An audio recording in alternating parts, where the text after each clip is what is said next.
Lok Sabha election आने को है, आपकी रणनीति क्या है लोकसभा इलेक्शन के लिए? आज महंगाई देश का सबसे बड़ा मुद्दा है, जो महंगाई महिलाओं पर जिसका सबसे ज्यादा असर देखने को मिल रहा है। पढ़ी लिखी बेटियां जो डॉक्टर, इंजीनियर, लॉयर, अध्यापक है, वो सब रोजगार मांग रही हैं। महिला की सुरक्षा, उनकी राजनीतिक भागीदारी, आने वाले समय में आप देखेंगे ये आधी आबादी जो है, इनके साथ जो अन्याय पिछले 10 सालों में हुआ है, तो ये सारी लड़ाई को भारतीय राष्ट्रीय महिला कांग्रेस अपनी कांग्रेस के साथ मिलकर मजबूती से लड़ रही है और हम 24 के चुनावों में पूरी तरह से तैयार हैं। जांच एजेंसियों को लेकर आपने हाल ही में बयान दिया कि 2024 से इलेक्शन से पहले शायद सोनिया गांधी जी और राहुल गांधी जी को गिरफ्तार कर लिया जाए या उन पर कार्रवाई की जाए। किस बिना पर आप ये कह रही हैं? राहुल गांधी जी को 55 घंटे बुलाया, सोनिया गांधी जी को बुलाया। आज इस बात को 1-2 साल होने वाले हैं, दोबारा कब बुलाएंगे? 10 साल में, बीच चुनाव में बुलाया जाएगा। मकसद ये नहीं है कि उनके पास कुछ है साबित कर, मकसद ये समय बर्बाद करना कि एक तरफ प्रचार चलेगा, दूसरी तरफ घंटों बंद कमरे में हमारे नेताओं का समय बर्बाद किया जाएगा। वो 1 महीना जो लोकसभा के चुनाव का होगा। एमपी में इस बार विधानसभा इलेक्शन में महिलाओं ने बढ़ चढ़कर वोट दिया बीजेपी को। क्या लाडली बहना स्कीम कामयाब रही या वो ज्यादा हावी हो गई इन सारे मुद्दों पर? 5 राज्यों में जब चुनाव हुए तो 5 चुनावों में कुल वोट मिलता है देश में कांग्रेस को 4 करोड़ 90 लाख, भाजपा को मिलता है 4 करोड़ 80 लाख। भाजपा से अधिक लोगों ने कांग्रेस को चुना। आदाब, पॉडकास्ट विद तहजीब में आप सबका इस्तकबाल है। मैं हूं आपका मेज़बान रिजवान खान और आज भी हमारे पॉडकास्ट के एक नए मेहमान हमारे साथ मौजूद हैं जो बहुत ही बेबाक, निडर, बेखौफ हैं और वो हैं अलका लांबा जी, कांग्रेस की सीनियर लीडर। बहुत बहुत इस्तकबाल है अलका जी हमारे इस पॉडकास्ट में आपका। शुक्रिया आपका भी और आपके चैनल का भी, धन्यवाद। मैं बिल्कुल ठीक हूँ, आप कैसे हैं? जी बहुत बढ़िया, बहुत शुक्रिया।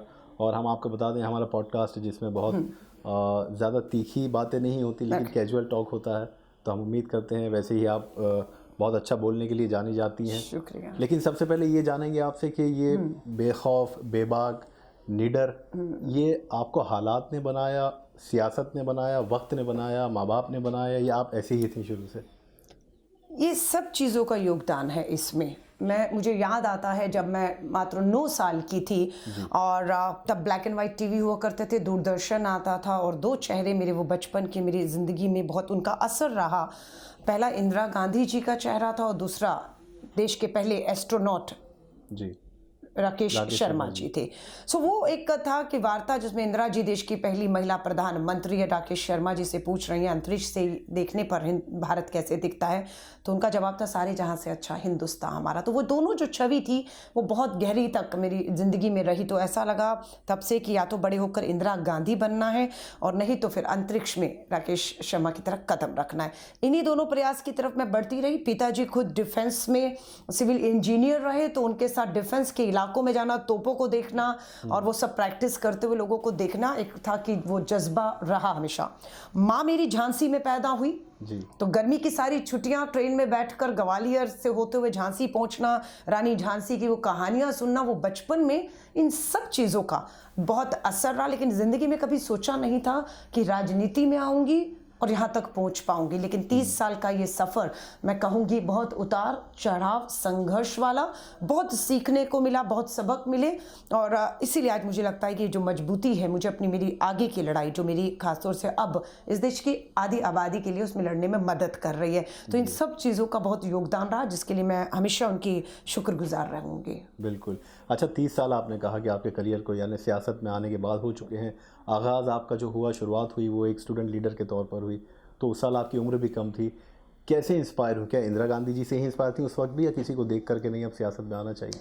देखिए, इंदिरा जी को मैं नहीं मिल पाई, कभी देखा भी नहीं। 9 साल की थी जब वो हमारे बीच में से चली गई। दूसरे शख्स थे श्री राजीव गांधी जी, देश के सबसे युवा प्रधानमंत्री। 40 में उनकी उम्र थी जब वो प्रधानमंत्री बने और वो हमारे युवाओं की 21वीं सदी के युवा की बात करते थे तो लगता था ये तो मेरी बात कर रहे हैं। वो महिलाओं के सशक्तिकरण की बात करते थे, राजनीति में भागीदारी की बात करते थे। तो 33% महिला आरक्षण की बात उन्होंने उठाई कि पंच और सरपंच नगर निगम में आज हमारी 14 लाख बहनें हैं। उन्होंने आयु घटाकर 21 साल को 18 वोटिंग का अधिकार हमें दिया। तो ये सब चीज़ें थी जो राजीव जी की, कंप्यूटराइजेशन की बात करें, आपका क्रांति की, दूरसंचार क्रांति की बात करें, पढ़ा लिखा युवा प्रधान, वो मेरे लिए दूसरा प्रेरणा स्रोत रहे कि एक आदमी जो हमारे लिए रास्ते खोल रहा है, देश का प्रधानमंत्री है। उसमें मुझे मदद मिली। मैं आई और 19 साल की थी जब एनएसयूआई की मुझे टिकट पर दिल्ली विश्वविद्यालय अध्यक्ष पद का चुनाव लड़ने को मिला। साइंस स्टूडेंट थी, लैब से फुर्सत नहीं मिलती थी, पर चुनाव लड़ा और चुनाव पार्टी ने लड़वाया और पार्टी ने मुझे वो जिताया और मैं जीत के अध्यक्ष बन गई। उसके बाद सोनिया गांधी जी का दौर आया 1997 के बाद का जो बात है। सोनिया जी और पार्टी के लीडरों में सहमति बनी कि एनएसयूआई के राष्ट्रीय अध्यक्ष जो है, क्योंकि दिल्ली यूनिवर्सिटी के अध्यक्ष जो हैं वो महिलाएं बन रही हैं, तो महिला को ही अब एनएसयूआई का राष्ट्रीय अध्यक्ष होना चाहिए। सो मैं 21 साल की थी कि मुझे एनएसयूआई का राष्ट्रीय अध्यक्ष बनाया गया दिल्ली विश्वविद्यालय के बाद। और 21 साल की उम्र में मैंने देश के कोना कोना, जो कभी घर से हम बाहर नहीं निकले थे, सिर्फ माँ कहती थी घर से स्कूल जाओ, स्कूल से घर आओ, और थोड़ा कॉलेज तक का बस का सफ़र, यहाँ से हम कभी बाहर नहीं गए। लेकिन 21 साल में पार्टी ने मुझे पूरा देश के अंदर जो है एनएसयूआई के राष्ट्रीय अध्यक्ष पद की जिम्मेदारी दी और पूरा देश घूमा, छात्रों से मिली, छात्रों से जुड़े और वहाँ से सफ़र जो है आगे बढ़ता रहा। और वो सफ़र पहुँचा, अध्यक्ष आप बन चुकी हैं। बहुत बहुत मुबारकबाद भी आपको देना चाहेंगे हम, क्योंकि हाल फिलहाल में कुछ महीने पहले आप ऑल इंडिया महिला कांग्रेस की अध्यक्ष बन चुकी हैं। बहुत बड़ी जिम्मेदारी आपको दी गई है। हालांकि आपको इससे पहले भी कई बड़े बड़े ओहदों पर फाइज किया जा चुका है, बखूबी आपने उसका अंजाम भी दिया, लेकिन ये जिम्मेदारी बहुत बड़ी है। आप समझती हैं इसको? महिलाओं के हक़ के लिए आप हमेशा बात करती आई, आवाज़ उठाती आई हैं। पहले लोकसभा इलेक्शन आने को है, उससे कुछ वक्त पहले आपको ऐसा लगता नहीं कि तैयारी के लिए वक्त कम है, या आपकी रणनीति क्या है लोकसभा इलेक्शन? देखिए, भारतीय राष्ट्रीय महिला कांग्रेस की राष्ट्रीय अध्यक्ष के तौर पर अगर आप मुझसे पूछेंगे तो मुझे ये जिम्मेदारी बेटियों के आंसुओं के बीच में मिली है। साक्षी मलिक, बिल्किस बानो, हमारी बीएचयू की बेटी सामूहिक बलात्कार की शिकार न्याय मांग रही है, हमारी मणिपुर की आदिवासी बेटियों के साथ साथ। सो मुझे ये जिम्मेदारी बेटियों के साथ जो अन्याय हो रहा है, जो उनके आंसू, जो उनका संघर्ष पीड़ा के बीच में मिली है, और उस जिम्मेदारी का मुझे पूरा एहसास है। 10 जनवरी को मैंने पदभार संभाला और अब तक मैं कम से कम 15 से 16 राज्यों के दौरे कर चुकी हूँ। 16 से राज्यों में हम नारी न्याय सम्मेलन करके महिलाओं से जुड़ने की हमारे जो प्रयास है हम उसमें कामयाब हुए हैं। मैंने इसमें संगठन की बैठकें ली कि महिला कांग्रेस का संगठन राष्ट्रीय स्तर से बूथ स्तर तक कैसे हम मजबूत कर सकते हैं, और वो हमारा संगठन किस तरीके से महिलाओं में जाकर महिलाओं का जो सशक्तिकरण है, वो सशक्तिकरण क्या है जो नारी न्याय के तहत राहुल जी हमें बता रहे हैं कि उनका आर्थिक सशक्तिकरण की हमें बात करनी होगी, उनके राजनीतिक सशक्तिकरण और भागीदारी पर बात करनी होगी, महिलाओं के जो सामाजिक न्याय की बात हम कर रहे हैं, सामाजिक सशक्तिकरण, अधिकार की बात, इन सबको लेकर हमारे प्रयास निरंतर जारी हैं। अगर आप पूछेंगे कि हमारी तैयारी जो है उस हिसाब से कहें तो आज महंगाई देश का सबसे बड़ा मुद्दा है, जो महंगाई महिलाओं पर जिसका सबसे ज़्यादा असर देखने को मिल रहा है कि आज महंगाई में एलपीजी गैस का घरेलू सिलेंडर का ही 900 पार है, जो कांग्रेस के समय पर 410 था, सब्सिडियां मिल नहीं रही, उज्ज्वला के सिलेंडर बंद पड़े, खाने पीने की चीज़ें महंगी हो चुकी हैं, पढ़ी लिखी बेटियां जो डॉक्टर, इंजीनियर, लॉयर, अध्यापक हैं वो सब रोजगार मांग रही हैं, और सच्चाई ये है कि देश में बेरोजगारी के 45 साल के रिकॉर्ड को तोड़ दिया है इस सरकार में। सो महिलाओं के अगर हम मुद्दों पर देश के चुनाव में जाएं, महंगाई, बेरोजगारी, महिला की सुरक्षा, उनकी राजनीतिक भागीदारी, राजनीतिक, सामाजिक और आर्थिक सशक्तिकरण की तरफ महिला कांग्रेस तेजी से काम कर रही है। और आने वाले समय में आप देखेंगे ये आधी आबादी जो है, इनके साथ जो अन्याय पिछले 10 सालों में हुआ है, इस सारी लड़ाई को भारतीय राष्ट्रीय महिला कांग्रेस अपनी कांग्रेस के साथ मिलकर मजबूती से लड़ रही है, और हम 24 के चुनावों में पूरी तरह से तैयार हैं। अगर 33% महिला आरक्षण लागू हो गया होता तो 180 बहनें इसी 2024 के चुनाव में लड़ रही होती, जीतती और सदन में पहुंचती, देश के विकास में भागीदारी। पर प्रधानमंत्री जी ने 10 साल के बाद भी एक जुमला ही हमारे हाथ में दिया, धोखा किया कि कानून तो आया लेकिन लाभ नहीं मिलेगा। राहुल गांधी जी और कांग्रेस का ये कहना है, हमारे अध्यक्ष का, 24 में देश में इंडिया अलायंस और कांग्रेस की सरकार बनते ही आपका महाराष्ट्र, हरियाणा, अरुणाचल प्रदेश और दिल्ली 4 वो पहले राज्य होंगे 24 में ही जहां पर महिला आरक्षण कानून लागू कर दिया जाएगा और जहां पर महिला आरक्षण के तहत विधानसभा के चुनाव होंगे। सो ये हमारी सोच है। हमारी सोच, अगर आप महिलाओं से आगे जाएंगे, आपने तैयारी का पूछा है, किसान आंदोलित है, सड़कों पर है, ड्रोन से पहली बार आज़ादी में पहली बार ड्रोन का इस्तेमाल कि कैसे आंसू के गैस के गोले किसान अन्नदाता पर फेंके जा सकते हैं वो दिखाई जा रही है। लाठीचार्ज है, लहूलुहान है, जेलों में भरे जा रहे हैं। और उनका मांग क्या है? न्यूनतम समर्थन मूल्य पर कानून। ये तो प्रधानमंत्री जी के वीडियो हैं जब वो मुख्यमंत्री थे गुजरात के, तब उन्होंने ही कहा था सत्ता पाने के लिए, सत्ता पा ली, लेकिन MSP पे कानून नहीं है, कर्ज माफी नहीं है, उनका आय 2022 में दुगनी होनी थी, नहीं हुई है। आज भी किसान आंदोलित है और अड़ा हुआ यही किसान इस 400 पार का जो नारा भाजपा सरकार दे रही है उसे उखाड़ फेंकने के लिए सड़कों पर है। आप कह रहे हैं मुद्दा बेरोजगारी है। जय जवान के साथ, किसान के बाद जय जवान के नारे के साथ हमने ये साफ कर दिया है कि हम न्यूनतम समर्थन मूल्य कानून लाएंगे। हमने ये साफ कर दिया है कि हम जो आपका अग्निपथ भर्ती योजना है, ठेके की 4 साल की नौकरी जो भाजपा सरकार लाई है उसे हम रद्द करेंगे, सेना की पक्की भर्तियों को बहाल करेंगे। शहीद को शहीद का दर्जा मिलना चाहिए। शहीद का जो कफन में तिरंगे का हक और सम्मान है वो मिलना चाहिए, जिसे छीनने का काम इस सरकार ने किया। सेना को कमजोर करने का काम इस सरकार भाजपा ने किया है। 1.5 लाख युवा शारीरिक मानसिक पूरी ट्रेनिंग से गुजर चुका था, भर्ती का इंतजार था, वो 1.5 लाख युवा आज दिल्ली में आंदोलित है। दुख की बात है, चिंता की बात है कि कोई उसे दिखा नहीं रहा है, क्योंकि भाजपा के लिए मुद्दा नहीं है इसलिए देश के लिए मुद्दा नहीं, ऐसा नहीं है। कांग्रेस इन मुद्दों पे आगे बढ़ रही है। रोजगार के लिए 2 करोड़ नौकरियां देनी थी, 20 करोड़ युवा रोजगार होना चाहिए था, लेकिन सच्चाई है कि आज 4 करोड़ पढ़ा लिखा युवा बेरोजगार है। महिलाओं के अपराध की बात करेंगे, जातीय जनगणना मुद्दों की आपने मुझसे पूछा, 2024 की तैयारियां और मुद्दे। हम जातीय जनगणना के पक्ष में, हमारा ये साफ है कि जो जनगणना बीजेपी ने 10 साल से नहीं कराई, लास्ट जनगणना कांग्रेस के काल में हुई, हम इस जातीय जनगणना को कराएंगे। जिसकी जितनी आबादी होगी इस देश में, उसे उतना सरकारी नौकरियां या हक और अधिकार मिलेंगे। तो राहुल गांधी जी भागीदारी न्याय की बात करते हैं, किसान न्याय की बात करते हैं, युवा न्याय की बात करते हैं, नारी न्याय की बात करते हैं और श्रमिक न्याय की भी बात करते हैं। इस देश को के निर्माण में, इस देश के निर्माता जो हैं वो हमारे श्रमिक हैं। स्कूल, अस्पताल, फ्लाईओवर, इस देश को बनाने का काम, सड़कें, ये सब पुल बनाने का काम किसने किया? श्रमिकों ने किया। मनरेगा के तहत कर रहे हैं, लेकिन उनके हक अधिकारों को मारा जा रहा है, उनके साथ न्याय नहीं हो रहा। इस सरकार को सिर्फ अगर चिंता है तो अपने पूंजीपति मित्रों की चिंता है। 5 साल में, मात्र 5 साल में पूंजीपति मित्रों का 10 लाख करोड़ का कर्ज माफ कर देते हैं। किसान जब कहता है मेरा कर्ज माफ कर दो, आत्महत्याएं कर रहा है, तो सरकार को दया नहीं आती है।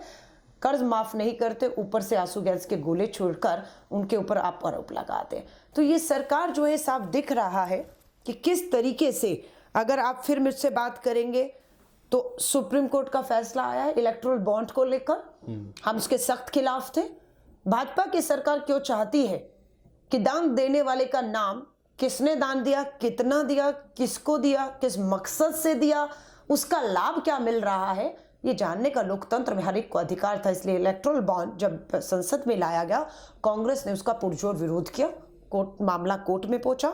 हम धन्यवाद करते हैं, कोर्ट ने फैसला दिया है। अच्छा, हम यात्रा की बात करें तो भारत जोड़ो यात्रा, उसके बाद अब भारत न्याय यात्रा जो महिलाओं पर केंद्रित है ख़ास तौर पर, तो जिम्मेदारी कहीं ना कहीं आपकी भी बड़ी, क्योंकि आप भी महिला न्याय पर ज़िला में जाकर, गांव-गांव में जाकर कनेक्ट कर रही हैं महिलाओं से।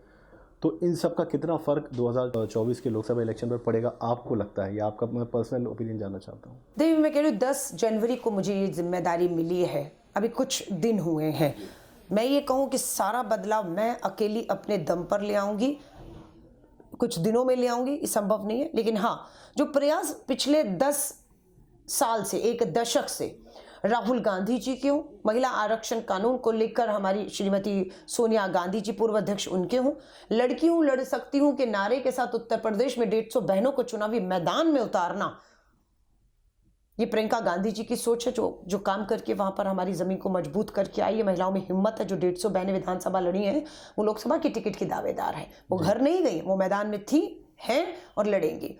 राहुल गांधी जी का नारी न्याय का जो नारे के साथ ये यात्रा अब चल रही है पूरे देश में, महिलाओं से पूर्व से पश्चिम में पूरे महिलाओं वहां पर अधिक जुड़ रही हैं। अपनी बात को उन्होंने भारत जोड़ो न्याय यात्रा में ही कहा, भारत जोड़ो न्याय यात्रा। सो इन सबको अगर मैं कहूं तो बिल्कुल स्वाभाविक मुझे लगता है कि हमारे शीर्ष नेतृत्व के जो 10 साल के प्रयास रहे, वो 24 में आपको मिलते हुए प्रयासों का जो फल है वो मिलते हुए दिखेगा। और हमारा भी बूंद बूंद उसमें योगदान जो हम कर सकती हूँ, मैं कर सकती हूँ, वो मैं कर रही हूँ। जांच एजेंसियों को लेकर आपने हाल ही में बयान दिया कि 2024 से इलेक्शन से पहले शायद सोनिया गांधी जी और राहुल गांधी जी को गिरफ्तार कर लिया जाए या उन पर कार्रवाई की जाए, किस बिना पर आप ये कह रही हैं? देखिए, मैं कल पुणे में थी, प्रेस कॉन्फ्रेंस किया और मैंने ये अंदेशा जताया कि अब चुनाव की आचार संहिता आ रही है और भाजपा का जो चुनावी हथियार है, ईडी, सीबीआई, इनकम टैक्स, इन सब संवैधानिक संस्थाओं का दुरुपयोग होता है। राजस्थान में आपने देखा, छत्तीसगढ़ में आपने देखा, बीच चुनाव में ईडी हमारे नेताओं को बुलाकर बिठाकर उनके घंटे बर्बाद किए। हमारे नेताओं को, राहुल गांधी जी को 55 घंटे बुलाया, सोनिया गांधी जी को बुलाया। आज इस बात को 1-2 साल होने वाले हैं, दोबारा कब बुलाएंगे? 10 साल में, बीच चुनाव में बुलाया जाएगा। मकसद ये नहीं है कि उनके पास कुछ है साबित करना, 10 साल में साबित नहीं कर पाए। 10 साल लोकतंत्र पूछ रहा है, कम पड़ गए? सबूत थे आपके पास, जांच एजेंसियां आपकी, सत्ता आपकी, 10 साल कम पड़ गए कि आज भी आरोप ही है और आज भी सिर्फ पूछताछ चल रही है। मकसद ये समय बर्बाद करना कि एक तरफ प्रचार चलेगा, दूसरी तरफ घंटों बंद कमरे में हमारे नेताओं का समय बर्बाद किया जाएगा। वो 1 महीना जो लोकसभा के चुनाव का होगा। दूसरे, हमारे खातों में इनकम टैक्स 5 साल पुराना मामला है, 2018-19 का। आपके दर्शकों को बताना चाह रही हूँ कि इनकम टैक्स ने आज अभी इस समय जो कांग्रेस के सारे हमारे खातों को सीज कर दिया, 200 करोड़ का जुर्माना लगाया है। वो मामला है क्या? वो मामला 2018 और 19 में कांग्रेस ने इनकम टैक्स भरने में देरी की थी। इनकम टैक्स भरा, उसमें कुछ भी गलत नहीं है, लेकिन देरी की, उसका जुर्माना 18-19 नहीं, 24 के चुनाव से पहले 200 करोड़ का जुर्माना और हमारे खाते सीज किए जा रहे हैं। हम लोग लड़े, हम लोग कोर्ट पहुंचे। विवेक तनखा जी हमारे राज्यसभा सांसद, सीनियर वकील हैं, तुरंत कोर्ट पहुंचे, कोर्ट में अपनी बात रखी और हम धन्यवाद करते हैं कोर्ट ने आदेश किया इनकम टैक्स को, भाजपा की जो चुनावी एजेंसियों को, कि ये गलत है, आप इसको हटाइए। और आज कोर्ट के फैसले के बाद हमारे सारे अकाउंट जो हैं वो खोले गए। एमपी में इस बार विधानसभा इलेक्शन में महिलाओं ने बढ़ चढ़कर वोट दिया बीजेपी को, इसकी क्या वजह लगती है आपको? क्या लाडली बहना स्कीम कामयाब रही या वो ज्यादा हावी हो गई इन सारे मुद्दों पर? देखिए, एक तो आपको क्लियर करती हूँ, देश के 5 राज्यों का चुनाव था और हमारी भी नजर थी कि देश हमारे बारे में, कांग्रेस के बारे में, भाजपा को लेकर क्या सोच रहा है। 5 राज्यों में जब चुनाव हुए तो 5 चुनावों में कुल वोट मिलता है देश में कांग्रेस को 4 करोड़ 90 लाख, भाजपा को मिलता है 4 करोड़ 80 लाख। 10 लाख अधिक लोगों ने, भाजपा से अधिक लोगों ने कांग्रेस को चुना, कांग्रेस का बटन दबाया, कांग्रेस पे विश्वास होना, ये हकीकत है। 450 रुपए का सिलेंडर का वायदा मध्य प्रदेश में प्रधानमंत्री जी ने किया कि राजस्थान में गहलोत सरकार 500 का एलपीजी सिलेंडर दे रही थी, इन्होंने कहा वो 500 का दे रहे हैं, हम 450 का देंगे। मध्य प्रदेश, राजस्थान, छत्तीसगढ़ में भाजपा ने सरकार बना ली। बहनों से पूछ रहे हैं क्या 450 का सिलेंडर मिल रहा है? वो तो कह रही हमसे धोखा हो गया। आज जो सिलेंडर कांग्रेस के समय में गहलोत जी 500 का दे रहे थे राजस्थान में, वो हमें 900 पे खरीदना पड़ रहा है। हम लालच में आ गए, 450 की जगह 500 की जगह। सो ये धोखा हुआ है जिसको लेकर हम जा रहे हैं महिलाओं में, और उम्मीद है महिलाएं धोखे में नहीं रहेंगी और इस सरकार को महंगाई और इन सब मुद्दों पर पूरी तरह से जड़ से उखाड़ फेंकने के लिए सड़कों पर आंदोलित होंगी। अब क्योंकि वक्त भी नहीं है आपके पास, आखिरी सवाल आपसे पूछना चाहूँगा कि क्योंकि कुछ वक्त पहले आपने ये कहा था कि अब महिलाओं को अपना संघर्ष और तेज कर लेना चाहिए, तो महिलाओं को क्या पैगाम आप अपनी तरफ से देना चाहती हैं? क्योंकि समाज में ये बात आपको कहनी पड़ रही है महिला होने के नाते, इसका मतलब ये बहुत गंभीरता वाली बात है। देखिए, मैं जो नारी न्याय सम्मेलन देश भर में करके आई हूँ, जब मैंने बहनों से पूछा कि हमारी लड़ाई शुरू कहाँ से होती है, हर बहन का कहना था हमारी लड़ाई गर्भ से शुरू होती है, कि गर्भ में जो बच्ची पल रही है वो जिंदा रहे, वो जन्म ले पाए। कन्या भ्रूण हत्याएं, हरियाणा 60% बढ़ोतरी हुई है कन्या भ्रूण हत्याओं में। तो महिला कांग्रेस की लड़ाई है गर्भ में पल रही उस बच्चियों को बचाना और कन्या भ्रूण हत्या के खिलाफ एक पूरा आंदोलन करना। दूसरा है, बच्ची पैदा हो रही है लेकिन बच्चियां 5 साल से पहले मौत के मुंह में जा रही हैं। मैंने सम्मेलनों में पूछा कारण क्या है? कारण ये है कि बच्चियां कुपोषण की शिकार हो रही हैं, बच्चियों को पौष्टिक आहार नहीं मिल रहा है और बच्चियां जो है टीकाकरण नहीं हो रहा ठीक से, इसलिए 5 साल की बच्ची जो है वो मौत के मुंह में जा रही है। हम महिला कांग्रेस ने ठाना है कि हर बच्ची को टीकाकरण और पौष्टिक आहार मिले और बच्चियां 5 साल तक कुपोषित की शिकार होकर दम ना तोड़े। ये महिला कांग्रेस ने जिम्मेदारी ली है। बच्ची 6 साल की हो गई है, अब उसे कहाँ होना चाहिए? जब पूछा गया नारी न्याय सम्मेलन में तो पता लगा बेटियों को स्कूल में होना चाहिए, उन्हें शिक्षा मिलनी चाहिए। सो अब हमारा ये प्रयास है महिला कांग्रेस का कि हमारे समाज में, हमारे देश में कोई भी बेटी ऐसी नहीं होगी जो 6 साल से ऊपर है वो स्कूल ना जा रही हो। तो उसे शिक्षा देने की लड़ाई ये हम लड़ेंगे और उसे शिक्षित करेंगे। शिक्षित बेटियों को रोजगार मिले, सरकारी नौकरियों में, पुलिस में वो आगे आए, भर्तियों में, सरकारियों में, और उनका आर्थिक सशक्तिकरण हो पाए, वो अपने पैरों पे खड़ी हो। तो इनकी भागीदारी की जो बात है, राजनीतिक सशक्तिकरण, आर्थिक सशक्तिकरण, समाज में उनके हक और अधिकारों की लड़ाई, ये महिला कांग्रेस लड़ेगी। और जब हम वहां पहुंच जाएंगे तो स्वाभाविक है गर्भ से लेकर अंतरिक्ष तक, कल्पना चावला, जिस हरियाणा की हम बात करते हैं, उस हरियाणा में अगर गर्भ में बच्ची मरती हैं तो उसी हरियाणा की कल्पना चावला ने अंतरिक्षीय ऊंचाइयों के भी छुआ। तो ये जो खाई है वो बहुत गहरी है। इस खाई को भरने का प्रयास भारतीय राष्ट्रीय महिला कांग्रेस करेगी, ये मुझे पूरा विश्वास, और हम कामयाब होंगे। 70 करोड़ की हमारी आबादी है, आधी आबादी हमारी देश हमारी है। हमें ये आधी आबादी कहीं दिख नहीं रही है, लेकिन ये अब आधी आबादी आपको देश की संसद, देश की विधानसभाओं में, समाज में, हर क्षेत्र में, सरकारी नौकरियों में आपको दिखेंगी। ये अगले आने वाले समय में हमारे प्रयास हैं।